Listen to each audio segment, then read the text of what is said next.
बिस्मिल्लाहिर्रहमानिर्रहीम। अस्सलाम वालेकुम सिक्स क्लास। बेटे अपनी उर्दू की बुक खोलें जी। हम पढ़ रहे थे मोहतरमा फ़ातिमा जना, तो हम इसकी अब एक्सरसाइज कर रहे हैं। सवाल पहले 3 सवाल हम कर चुके हैं और अगले हम 3 सवाल आज करेंगे, ठीक है। तो सवाल नंबर अलिफ का है। दाल हिस्सा मोहतरमा फ़ातिमा जना ने किस प्लेटफॉर्म से तालीमी खिदमात का सिलसिला जारी किया। तो बेटे हमने रीडिंग की थी, तो किससे किया था, किस प्लेटफॉर्म से किया था, कहाँ से किया था इन्होंने तालीमी सिलसिला अपना इसका तालीमी खिदमात का। तो जवाब है इसका अफवाह के प्लेटफॉर्म से, यानी ये देखें जवाब है, उन्होंने अफवाह के प्लेटफॉर्म से तालीमी खिदमात का सिलसिला जारी किया। अगला सवाल है मोहतरमा फ़ातिमा जना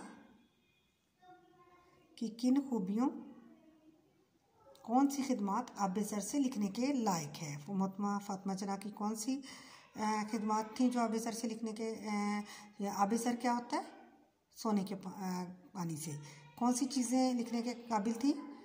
जवाब है इसका महाजरीन की आबादकारी और कश्मीरी महाजरीन की दस्तगिरी आबिसर से लिखने के लायक हैं। अगला सवाल है आपको कहाँ दफन किया गया। जवाब है कायद आज़म के मज़ार के अहाते में दफन किया गया।